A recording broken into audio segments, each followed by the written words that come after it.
Hello everybody and welcome to another tutorial in camera and lens repair. And this time I will show how you can declick a Canon FDn. It will say new, it's the N, and it's the 50mm 1.4. Many people likes to actually use those fine old lenses for mirrorless cameras as for video recording, and it's quite good because they're not that expensive compared to real sign lenses and so on. But one of the annoying thing is actually the click, as you can hear probably. So and all those click, click, click, click, it will probably not do something good for the video. So what can we do about this? Yeah, we can actually declick it. It will say there is a small roller in here somewhere and a little spring. And if we take that out, the aperture ring has no click, and it will be very free to move. And as we can see here, we can just mount the lens on the camera and set it to something like 5.68 or so. It doesn't really matter. And the lens stops down, which is fine. And we can also do the depth of field, which is also good. So no problem. But if I really want to declick it, it's quite easy. We need to take off the mount. I mean the steel ring here sits with 3 screws here, and the mount here, and then some other parts. But we need to do some preparation, and this is just for showing. It makes it a little easier to show. So if you make a mark here in line with the index mark, the orange one, that's our starting point. And it is also good to have something up here. It will also make it a little easier, or you could make a little mark down here. It will also make it a little easier, at least for me to explain. So what first thing to do is the aperture ring set to 22. That's our start. Then we need to turn the actual black part here, the inner. I think it's part of the mount, of course, with together with this here, and also this ring here. Now, so I will simply just push on 2 parts. It will say this one here, this one, press it down a little, and also this one up here, I mean down here, and then at the same time turn the ring just a little. Then I will continue, turn it all the way, so this dot here comes all the way over to here, so it's in line with the index mark. That's why I set this mark here, so when we see it, it's easier to see. It's okay, there it needs to go. That's our starting. So now I can unscrew those 3 screws here and take out the steel ball. No, not the steel ring, of course, yes. So it is. Out with those. It's good with a magnetized screwdriver. It makes things just a little easier. And it should be, yeah, I should have mentioned that. It's an only JIS lens. It will say, you see the JIS here, is Japanese industry standard. So in Japanese lenses, you do not at all use a Phillips screwdriver. Well, you can, but you will probably damage the screw head. So now, then I back to normal here. The red plastic dot here, and then this is this dotted over here. Then I can press a little on the black ring here and lift out the metal, the shiny metal ring. So nothing will happen because there's not so much tension on this the mount here, so don't be worry about that. Now, next thing is, you see here, this mark up here is not in line in the middle of the button, but more to the left. We have it on 22. That's important.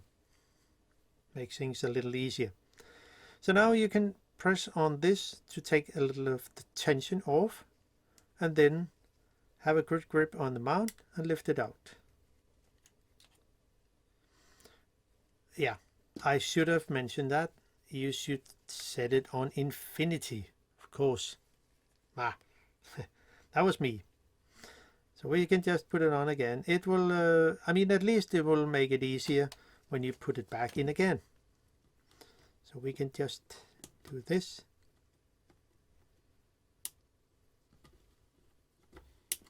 So now it's on infinity here. So yeah, sorry for that. But we do it again. Take the tension away here and lift out the mount. It can be a little tricky. So now you see there are some parts in here we have to be aware of. At least this lever here. It has to be on the right side of this screw hole. So it stays all the way over here. The aperture ring has to be on 22.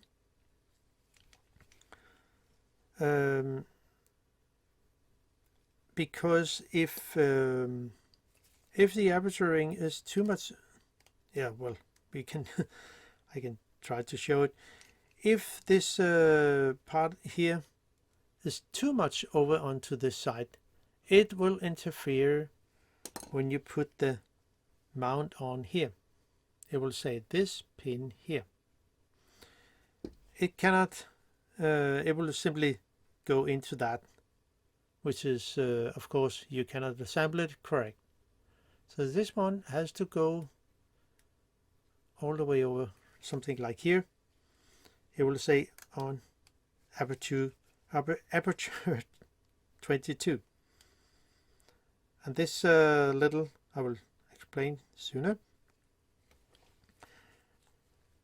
I also set a mark here, which can be maybe, for someone, it can maybe be a good thing. But what's important is actually, which I will show you, I will just take out the 3 screws that hold this ring here. This one, and this one. It's almost as the same as the 1.8 lens, but there are, of course, differences, like this fork here, kind of, and there is a little plastic part here, which I will tell you about in a second. Just get the ring here off.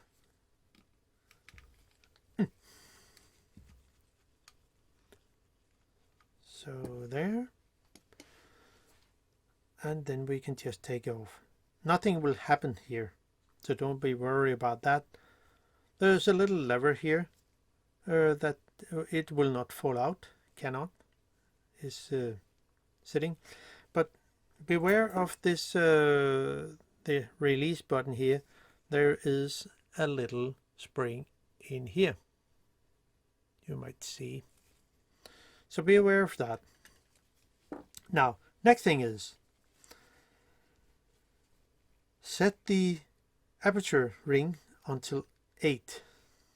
I mean, on aperture 8, because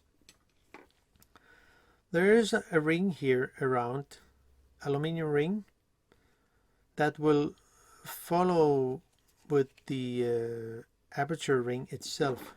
So if we move it, it will follow, because there's a little plastic thing here that goes into a notch in the aperture ring, which we can see here.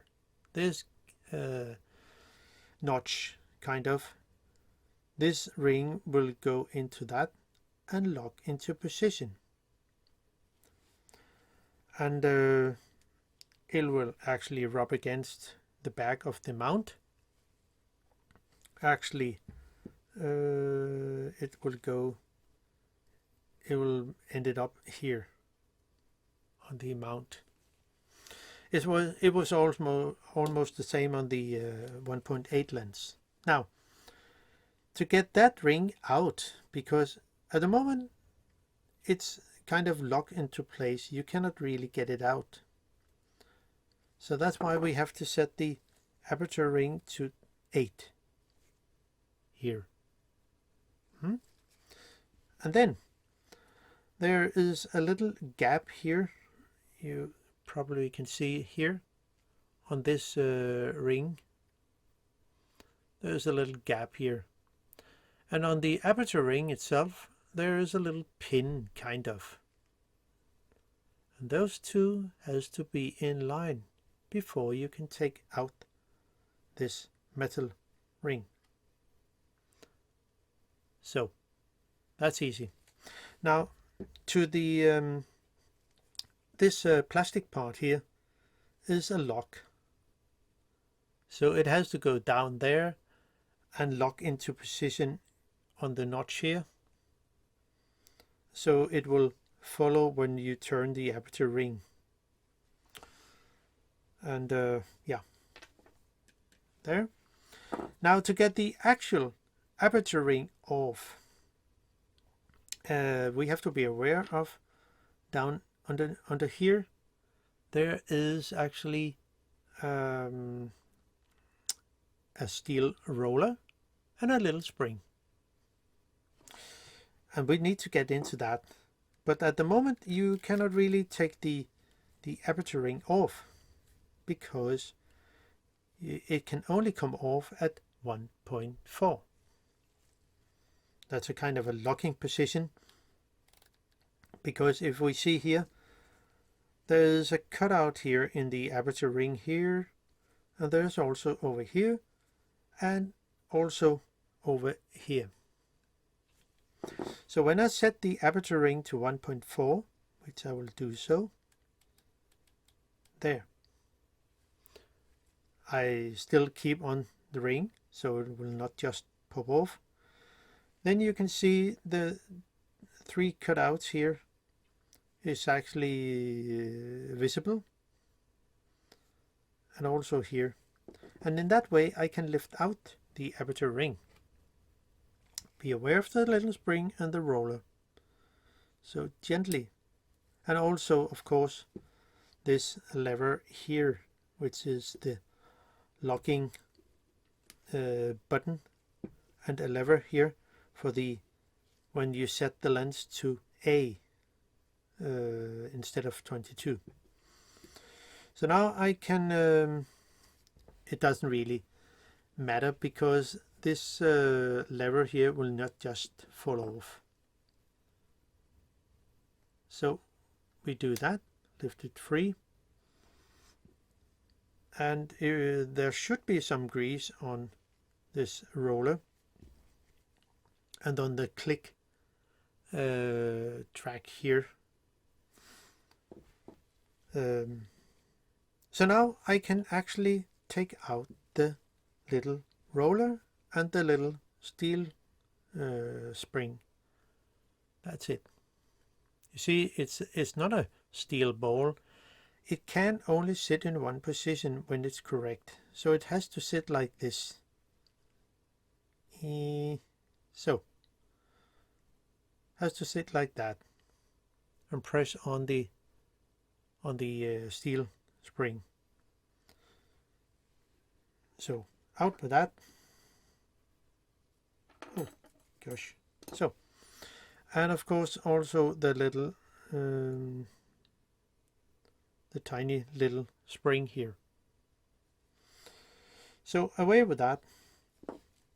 Then I can simply turn it around and put the aperture ring on again. So it's the same way. You see, it cannot really sit in a wrong position. So you lower it there, and also press on this button so the lever here comes correct into place. Click. Then I can turn the aperture ring all the way over to 22, or to make it easier we can just set it to aperture 8, because then I can add this ring on again, have the little gap here and the little pin down there. So we'll just do so,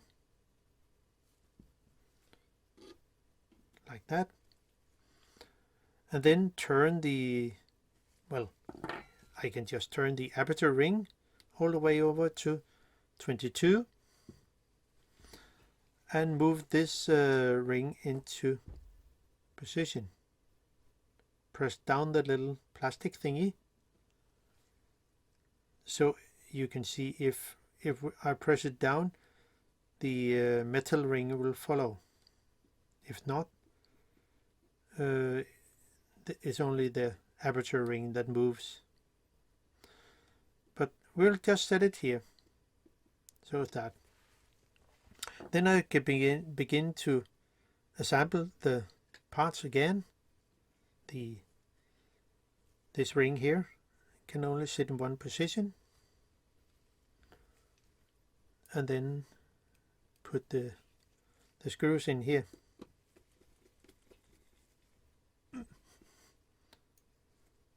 So you can see it's not that hard to actually do, and I do not at all damage the lens. The only thing I did was to take out the steel roller and the steel spring. No need for adjustment anything in this case. So then I will just adjust those parts here. The aperture 22, the lens to infinity, and then this fork here has to sit something like there. If I set it all the way over here, you cannot put the mount on, so it has to stay there. That's why I also set a little mark here. So now I can simply put the mount on, and it's better to actually load my screwdriver with a screw before I do anything. It will just make it a little easier. So move this all the way over to here. This pin here goes where the fork is here, and then you wiggle a little with the mount. See, hopefully you can see where it goes into the fork, and this goes onto the side of the pin. Then I can hopefully can be a little tricky with this spring. Yeah. So and then it sits there. Now I can press in the release button and move the mount a little so it clicks into place. It can be a little tricky.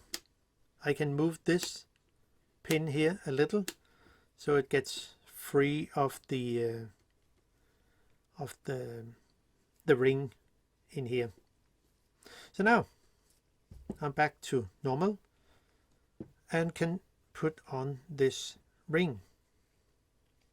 My mark here, the little pin here is on the little plastic dot up here. So that should be quite easy to put this on. Sometimes it can be a little tricky. You have to wiggle a little with parts and then put in the first screw.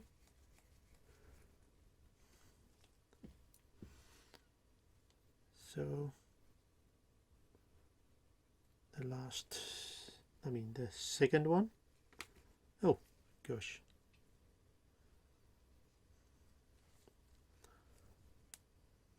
Yeah. Just to see if I can actually move it. Yeah, it's good. Sometimes it can be a little, if you haven't aligned the mount here proper, and you just screw in the ring, this one can stick, so you cannot move it at all. So the last screw, where is it? Here. So now everything is screwed back into place and we can move the mount. So I press in the button, the release button, and you just do it again. Do so, press in the button, turn the mount up to the red dot so the two dots are in line. Then I can put it on my camera again and set it to something like, well, let's say 8. The next problem we have here with the lens, it is if I set it to something like 11 or so, not the low end but the high end. Look at the aperture ring. Well, it will move. And if I set it to something like almost 16, it will probably move a lot. And that's why there is no damping grease in here. So the aperture ring has a tendency to move all the way up to 22, and that's why the damping grease has to be in there. Maybe we can see it more if I put it on a mount for a mirrorless camera. Not mirrorless, but in this case it's a FD mount to Nikon, and it's a PhotoDX Pro mount. No, I'm not sponsored by any company. So now I can put the lens on. In this case, it has to set this locking ring until install. If not, you cannot mount it correct. This pin will rub against this pin in here. So I can simply put it on, turn the mount and the lens. So.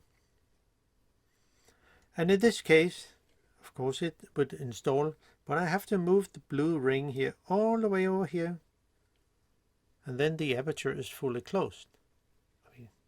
But now you can see I can turn the ring, but if I turn it towards the 11 or 16, it will probably move very easy to 22.